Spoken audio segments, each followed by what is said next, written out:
You're listening to Inside the Village, where all news is local and no topic is off limits. So help me, Bob, it's bully in the alley. Hey, bully in the alley. So help me, Bob, it's Welcome to another episode of Inside the Village across the Village Media Network, including our newest website, torontotoday.ca. We're very pleased and proud to welcome them into the Village fold, as I am pleased and proud to welcome into the ITV fold again this week, Michael Friscolanti, our editor-in-chief. Big deal. We've taken the show on the road. I feel kind of Johnny Carson-ish. I feel like we finally have room. This is great. You're actually so far away. Pillows. I want to get closer to you. This is fantastic. I know. Lots of exciting stuff, Scott. We're on the road for two reasons. First, obviously, as you mentioned, torontotoday.ca just launched on Wednesday.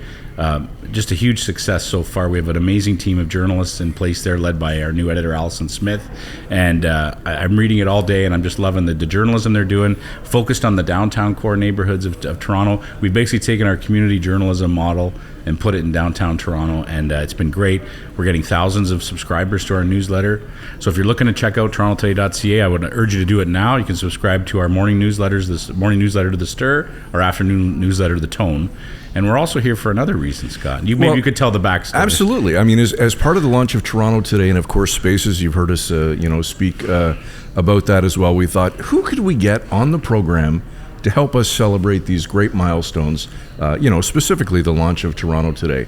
And we thought, you know what? Wouldn't it be great if we could get Prime Minister Justin Trudeau? Yeah, and I kind of laughed. You did laugh, and you were not alone in laughing. No, I think others. In fact, everyone laughed. Yes. But here we are.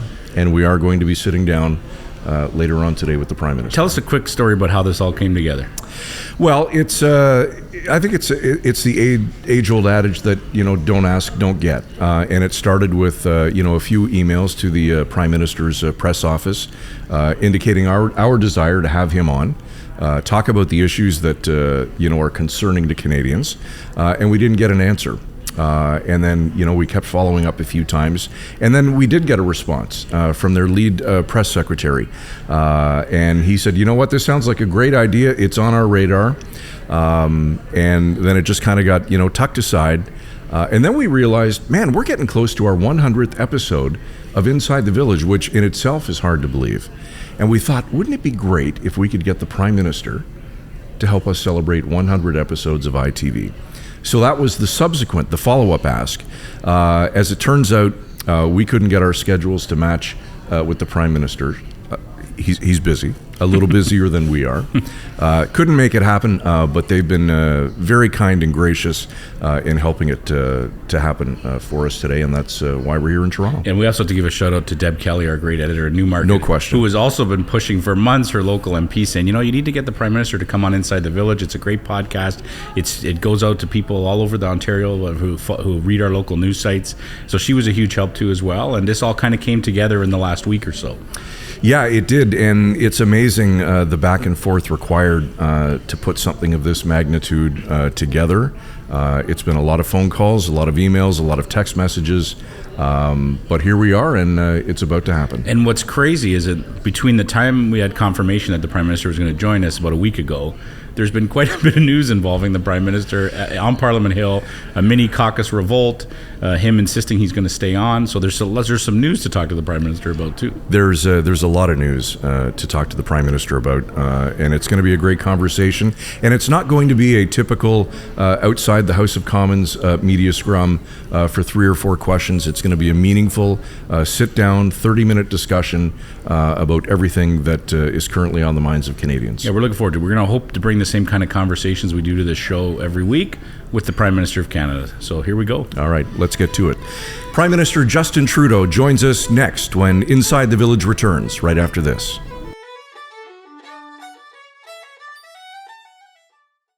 Reporters, editors, and journalists who go the extra mile to get the story and get it right. Go behind the scenes with those who cover the stories that matter most to you and your community. Look for it in the Village Features section of your favorite Village Media website across Ontario. For the most comprehensive coverage of Ontario politics anywhere, it's another installment of Trillium Talk across the Village Media Network. Essentially, this would amount to around $11 million in, lost money. The ministry's unofficial estimate of the number of people experiencing homelessness in the provinces almost 250,000 people. The province knows that the CASs are in deficit. They will probably find out that this is one of the reasons why. Amidst the speculation of an early provincial election that the Ford government is worried about. Trillium Talk every Sunday morning at 8 across the Village Media Network.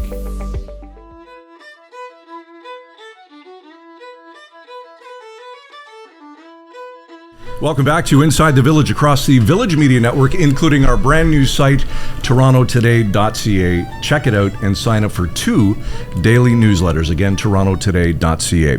Alongside Michael Friscolanti, our editor-in-chief here at Village Media, I'm Scott Sexsmith, and very pleased to have with us today the 23rd Prime Minister of Canada, Justin Trudeau. Prime Minister, we know it's a very busy time for you, and we're very honored and certainly grateful to be able to sit and have a conversation with you today. Thank you for doing this today. Well, no, but thank you for the invite. It's a busy time, lots going on, but that's why it's more important to have real conversations that people can understand a little bit everything that's going on in the world around them that's affecting them. And real conversations is what we do here on Inside the Village. So let's dive right in. Prime Minister, we're here today after what some would call a pretty eventful week for you and your party, to say the least. No shortage of headlines with your name in them.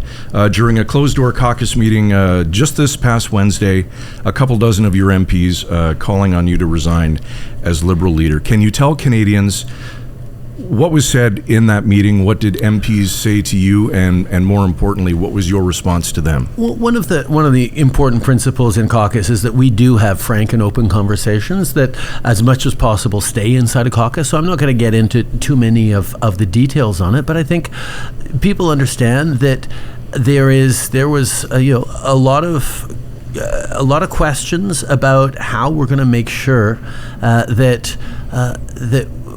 we don't let Pierre Poilievre become Prime Minister of this country and bring in the kinds of cuts and retrograde approach that he's been talking about, because he's not putting forward any of the solutions we need. And actually, as we talked about caucus, and we went through different opinions about where we should go, and the one thing that came clear to me, for having seen, unfortunately, decades of Liberal disagreements and infighting, there was actually total unity in the caucus about how important it is to make sure the Liberal Party wins the next election, to make sure we're continuing to do the right things for Canadians, and that Canada doesn't take a massive step backwards on environment, on bringing back trickle down as opposed to growing an economy from the bottom up, on moving forward in a way that builds an economy that works for everyone and includes everyone in it.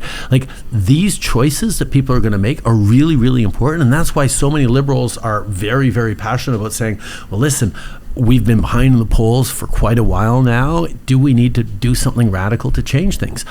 My perspective is, yes, we need to make significant changes in how we engage with Canadians over the coming months, but that is part and parcel of what an election campaign is. As we're approaching an election year, we're going to have to make sure that we are very clearly articulating to Canadians what's at stake, what choices they have, and what the plan is for a transformed world. Who has a better handle on what the solutions that are going to help Canadians for the coming years? That's what elections should be about. And right now, people are just consuming slogans and disinformation and not really thinking about politics. They're thinking about how they're going to make ends meet, how they're going to pay their rent, how they're going to afford their groceries, how they're going to stay out from under the global conflicts that are hitting us from every side. And we definitely want to get into some of those issues. They're very important. But just to be clear, this is your first sit down, I think, since all this happened. You're not resigning. You're staying on as Liberal I had a press conference yesterday. Yes. I am determined to lead this party into the next election, because we need to put all our tools together, and I am actually really excited about this fight. I think the opportunity to allow Canadians to make the best possible choice for the future is what we all get into politics for, to make a difference, to pitch an argument, and to connect with Canadians in a way that gives them optimism and a realistic plan for the future. that's what we're in the business of, and that's what I'm excited about. Absolutely. I think the difference right now is like you mentioned, the polling numbers, right? They are lower than they've ever been.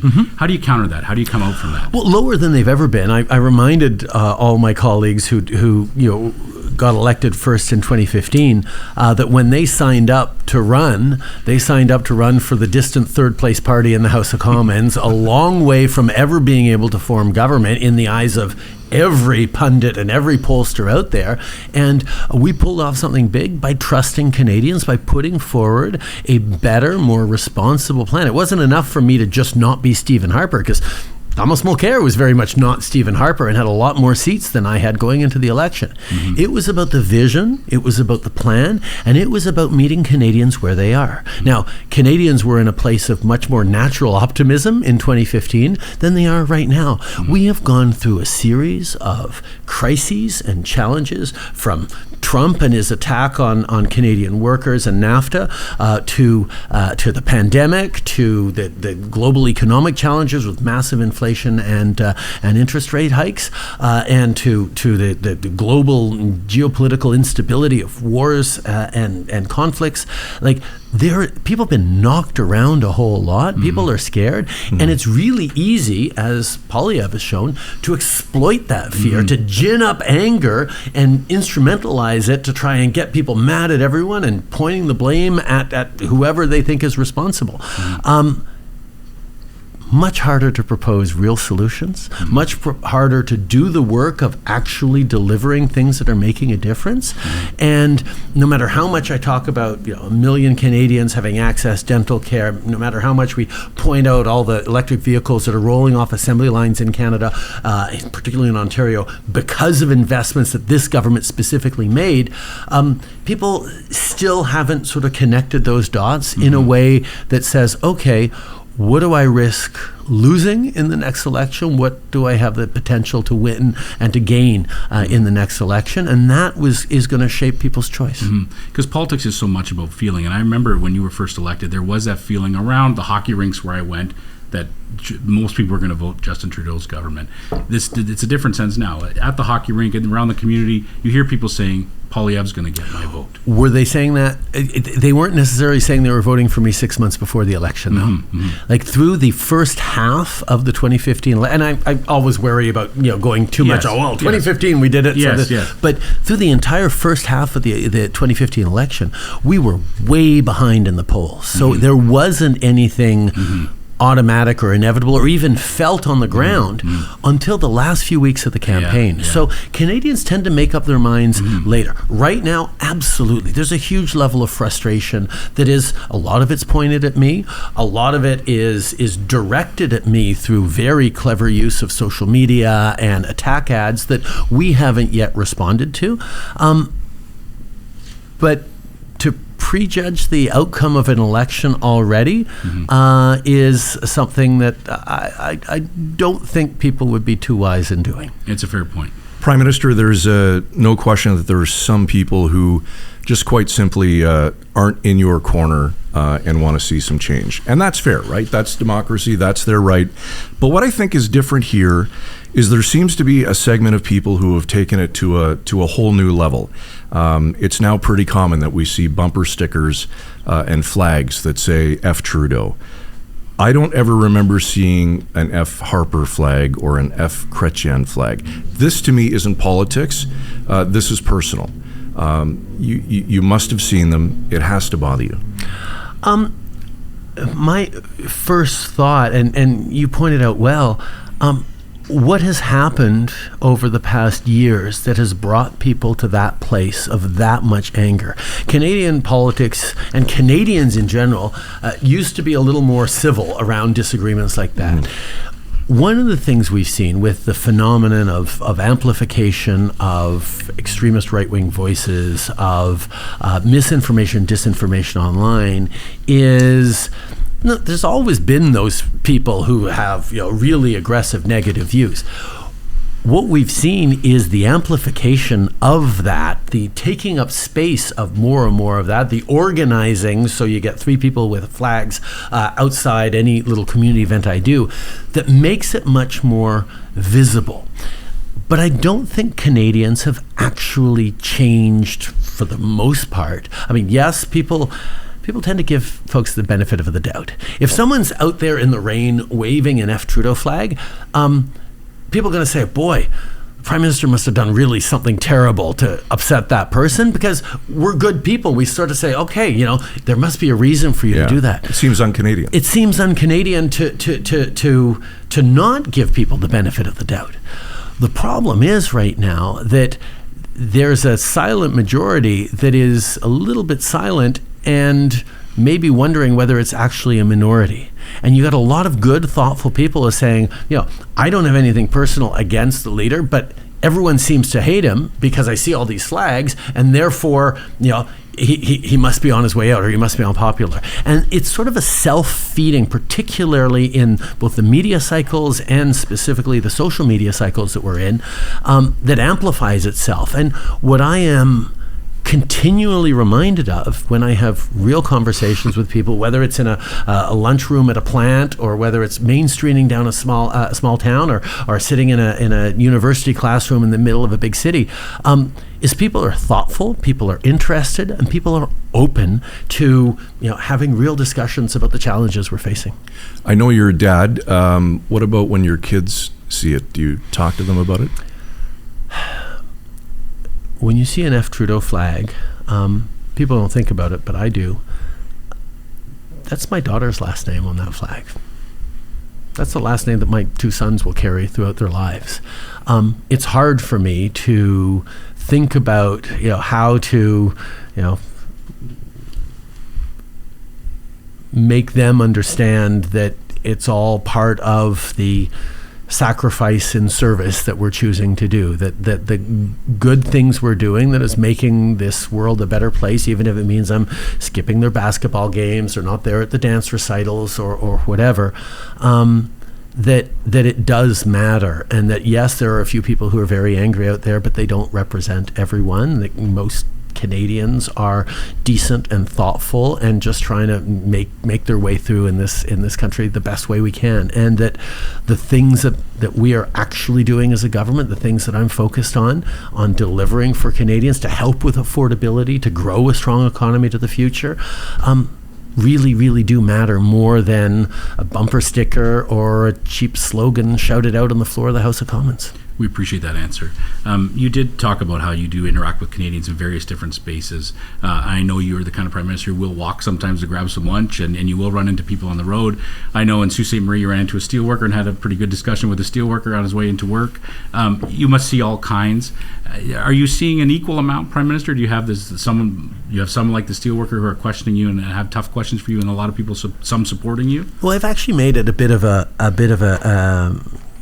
thing when I have the opportunity. I mean, I was walking into a restaurant here in the GTA a few weeks ago, and some guy in the front of a pickup truck, shouted out a big F. Trudeau, and it was a nice sunny day, and I wandered over and I said, "Hello, sir, how you doing?"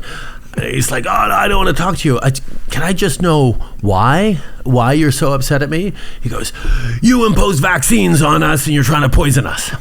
I say, "Okay, I can see I'm not really going to be able." Now I understand why you're saying it. There is a real anger in a very specific segment of the population around what was a difficult time for all of us. But I also know that if he's convinced that I've tried to inject microchips into him through an experimental vaccine, nothing I'm going to be able to say to him is going to convince him that actually I didn't do that or didn't want to do that.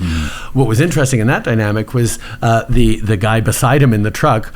I sort of said, "How are you doing, sir?" He goes, "Could I get a picture?" And he took a picture with me. And it was, so I'm going to try and engage and try to understand. And there are people that can't be reached right now. We all have family members. I've got a half brother who's in a pretty bad place since the pandemic. Love him, still do, always will, but can't have real conversations with him based on facts and reality. And that's a significant or a real proportion of our communities, of our families, of our country that has gone that way. The thing that I am most reassured by is the vast majority of people, even as they are aware and understanding of the people who feel like that way don't necessarily want that kind of thinking to determine what the future of the country is going to look like. And folding back on democracy, where most people are thoughtful and decent and may disagree with me on a number of things, may agree and I think I have a point on a couple of other things, will make decisions about what's in the best interest of the country when the election comes. And for me, allowing more conversations like we're having right now, not just amongst politicians and media, but amongst Canadians about what actually is at stake in the next election, is, I think, one of the best bulwarks of democracy against the kinds of excesses and loss that we're seeing attack democracies around the world. And the challenge is applying that in the slogan world, like you talked about, that we live in, right? It's easy to have those few words. It takes a long time to explain what you just explained. Most of us in our generation, I was deeply affected by watching The West Wing growing up. And the answer to slogans in that one was, well, what are the next 10 words, right? Like, what if you're going to say, axe the tax, for example, which everyone says, right? Which is basically a call to abandon any climate action right now. So the next 10 words have to involve, well, what are you going to do about the Canada carbon rebate that actually puts more money in the pockets of 8 out of 10 Canadians? And you're cancelling that, so you're actually hurting people on affordability while you're taking away one of its serious tools that is reducing our emissions. And quite frankly, when you look at the investments that companies like Volkswagen and Honda, or even the changes to steel making that we've done that are lowering the carbon level and upping the quality, which certainly they're doing in the Sioux and in Hamilton and other places, that's all part of Canada being a place that's leaning into environmental responsibility. So you've got an easy slogan that sounds great, but when you actually look at the numbers or you look at the consequences of it, and it's going to be important for people to actually think about those next 10 words when we hit the election campaign. And that's where the work that we do as candidates, the work that you do as media voices, really matters on how we set the table. Well, you definitely answered one of my questions. Sorry, go ahead. I got to know, back to the West Wing. Yes. Favorite character? I very much am a Josh Lyman guy. I wrote it, look, Josh Lyman. There you go. Yeah. Called it. I was actually visiting the set of Handmaid's Tale in around TIFF a few weeks ago in Toronto, and Bradley Whitford's on the latest season, and I was so excited about meeting him, but he wasn't on set that day, so I didn't get to see him. So that was a frustration for me. Well, since we're on TV, what are you watching right now? I just finished Chaos on Netflix because I love Greek mythology and stuff. I thought, and Jeff Goldblum is great. What else have I been watching? I just finished Nobody Wants This, which is as good a rom-com as you can ever. I mean, it was just brilliant. It was that Fleabag dynamic with the priest transported into rabbi, and it was just lovely. It was great. Nice. Sorry, people have to be pretty deep in their TV watch to understand what I just said, but all sorts of stuff there. Well, that was a good segue. We got. Well, it's a bad segue from Netflix to affordable housing, but let's make it anyway. Well, Leia, let's talk about the immigration announcement. All right, let's do that first. I think that's an important announcement. You conceded in the announcement that maybe we had things a little bit wrong after the pandemic. We're going to lower immigration targets, but they're still going to be much higher than they were a few years ago. Yep. What's the plan, Prime Minister? What motivated that change? Well, first of all, understanding that the pandemic really disrupted everything. We went a year, 2 years with our borders closed with zero immigration. And therefore we came out of the pandemic as our economy got roaring again, because we had made sure there were all these supports for small businesses and everything. Everyone could just start up again, but there was a massive labor shortage. So we responded to the requests from business and everything and the needs of the economy. We brought in a lot of temporary foreign workers. What that ended up doing was, yes, it grew our economy max. We have the fastest economic growth, among the fastest economic growth in the advanced economies. Our economy is right now doing really well with a low, at a macro level, people are struggling, but our larger economy is doing well. But the growth in our population, which was record growth over the past few years, outpaced our community's ability to support it, particularly around temporary foreign workers. And a perfect example of that, actually, is on international students, where the numbers on international students shot up, particularly here in Ontario. And that not only put massive pressure on housing and rents in communities around these universities, but it actually led to lesser outcomes for those university students themselves who spent huge amounts of money to cross an ocean to get a good quality education, and suddenly they weren't. So we had to do what the provinces weren't doing, which is actually do the homework around making sure that there were places for these international students to live. So we dropped the numbers significantly on that. And that's sort of what we're doing writ large on the immigration system. We're putting a pause on population growth for the next couple of years so that our house buildings or our services can catch up, so that we can then get back on track to grow our economy, because we're going to continue to need immigration.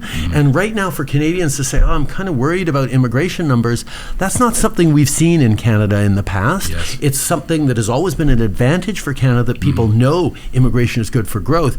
But right now, we need to make sure we're getting things under control again. And it's not that we shouldn't have brought in temporary workers right after the pandemic, because we needed to. I think if there is a mea culpa, and there certainly is, we weren't quite as quick as we could have been to turn off the taps on that coming in, and that's why we're taking clear action now. The thing is that during the pandemic, and you guys saw it every time I stepped out at the door, I'd be giving a speech and say, okay, what we tried a week ago doesn't seem to be working, so we're going to adjust. We're going to fix this. We're going to do this. And that's very much where we're saying. We brought in more people. It helped our economy, but it put stress on housing and services. So now we're quashing the numbers a little bit. So we're still growing at a rate that we were in 2020 sort of thing. We're just slowing down the extreme growth we had over the past few years, so that we can get back into that absorption capacity that leaves everyone positive. All right, now we'll talk about housing. It's one of the biggest issues, facing Canadians, the lack of affordable housing, and it feels like it's a problem that almost kind of snuck up on us. And certainly your government has some initiatives for young Canadians, but should more have been done earlier? All of us around this table have kids that want to save up to buy a house, and for them right now, it almost seems like the impossible dream. What do you say to them? Well, first of all, Scott, you're absolutely right that for young people today, I mean, you talk to older generations, or it was always hard to skimp and save for the first home. It was tough. We really had to squeeze everything. We got lucky, or we got a little help, but we managed to do it. It's not just that it's hard to save up for your first. It's now impossible. Right. It's now almost impossible to imagine being able to afford a home. And that's a step change. That's something that has fundamentally changed, not just in Canada's economy, like in advanced economies around the world. There's something fundamentally that has shifted. So that's a big part of, in our last budget, we focused on fairness for every generation. We're asking those who are making more than $250,000 a year in capital gains to pay a little bit more, so that we can build more homes, so we can deliver more services and opportunities to young people. So we are tackling it. But you say this is a problem that snuck up on us. Over the past decades, Liberal government in the 90s was focused on slaying the deficit, reducing some of the expenditures that the federal government had, didn't invest in affordable housing as much as it could have or should have. And then in the 2000s, Stephen Harper's government got in, said, we want nothing to do with housing. Pierre Poilievre was Stephen Harper's housing minister, and he built exactly 6 affordable units his entire time as housing minister. It just wasn't a priority for those governments. Right. So 2017, we had made a promise in 2015 to get back into the business of housing. 2017, we launched a massive national housing strategy, and it was underway. Millions of families got into homes because of what we're doing. Pandemic hit, turned everything up to 11, and we're now in a phase where we're launching the most aggressive home building strategy in this country since World War II, since the end of World War II, where whether it's with a catalog, whether it's putting money in the pockets of municipalities so they can cut red tape, increase densification, be more ambitious, not just about building homes, but about the way and the system in which we build homes, reaching out to more modular housing, reaching out to greater densification, these kinds of things, using public lands. We were talking about the Great Legion project in Sault Ste. Marie that I visited last time I was there, or 2 times ago when I was there. It was, these are the kinds of solutions to put forward, and we're putting forward billions of dollars to accelerate, and we're seeing the numbers shift.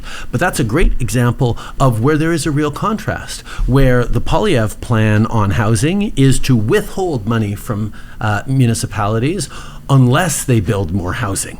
Well, municipalities don't have the money to actually be able to unlock those housing starts unless the federal government shows up as a partner. So his desire to sort of offload the responsibility to the provinces is something that's going to be totally counterproductive. But it's a great example where one of his ringing off of slogans is build more homes. We say, well, how are you going to do that? His proposals have been universally panned by all housing experts. And he sort of says, well, we don't care about experts. We're just going to do the common sense stuff. That's not how to run a country. That's certainly not how to solve the real problem that young people are facing. So bringing down rents, supporting renters, protecting renters with the Renters' Bill of Rights, allowing young people to use their rent payments towards establishing a credit score that's going to allow them to get a mortgage in the coming years. These are, even as we bring down inflation, as we see interest rates come down, these are the things that are not necessarily going to get all young people into a home by next year, but start to have them see, oh, wait, there's suddenly a path in the coming years that I'm going to be able to buy that home that that was out of reach a year or 2 ago. Yep. Just to switch gears again, Scott mentioned at the beginning of the show that we just launched Toronto Today this week. It's Village Media's 26th community website. It's serving the downtown neighborhoods of the biggest city in the country. We want to make sure we ask you a couple questions about Toronto. Of course. Obviously, you're here, and you recently launched, you did launch a 10-year, $30 billion fund for transit projects, right? Yes. Which is another massive project that I believe is going to start getting things built in a couple of 2026. Specifically to Toronto, can people of Toronto look forward to this fund helping to put new subway trains in Line 2? Since 2015, and after Stephen Harper chose to try because he failed at it, but balance the budget on the backs of less investments in infrastructure and nickel and diming our veterans, those sorts of things. We made a commitment to invest in infrastructure, specifically in transit. And we stepped up with multiple plans all the way up to 2026, as you've said, with real investments that have built subway lines and cars and subway cars and electrification and doing all those investments. But what was missing, and we heard this from the big city mayors and indeed small city mayors across the country, was predictability. If you're building a transit plan, you need to know the money's going to be there for the next 10 years, the next 12 years. So we created a permanent public transit funding, $3 billion a year, right across the country, that allows municipalities, big and small, to plan for what their needs are going to be in their growing city 10 years from now, not just from quarter to quarter. And that's made a huge difference in the way Toronto's planning and envisioning its future.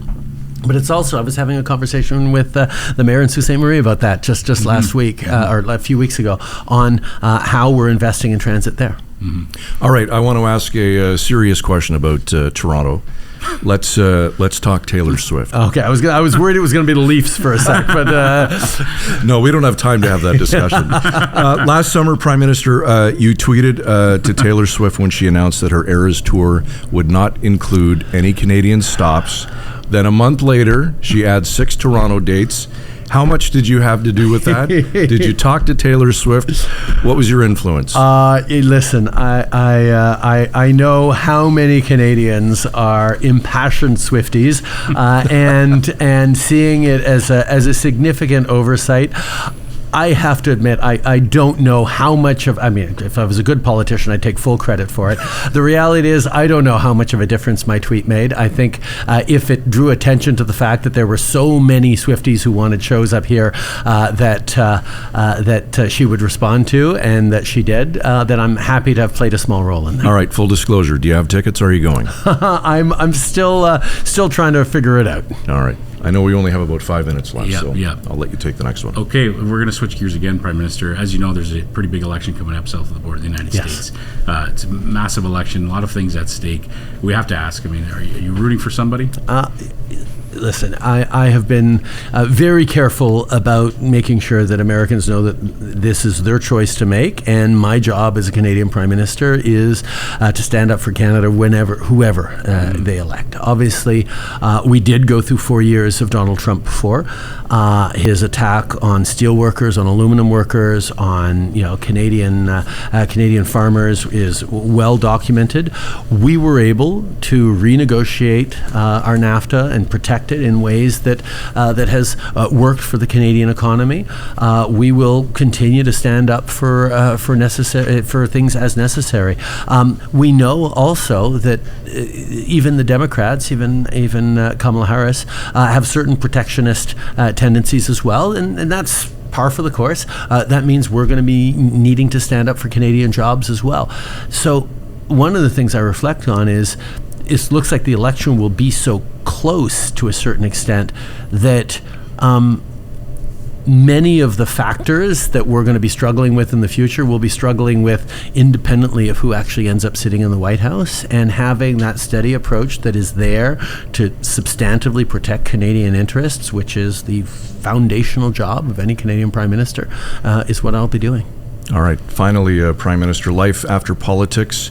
Have you given any thought to what that looks like and what you might want to pursue regardless of when it happens? I've put far less thought to it than many others seem to have made to it. Listen, I am doing a job that is so deeply meaningful to me in the way I get to serve Canadians right now, the way I get to serve in a time that is so difficult with so many different global crises. Making sure that Canadians are positioned for success, and not just right now, but for decades to come. I mean, if there's something I learned from my dad's years of service and the things we reflect back on, multiculturalism, official languages, and the Charter of Rights and Freedoms, like, he did things that shaped the trajectory of the country for decades beyond.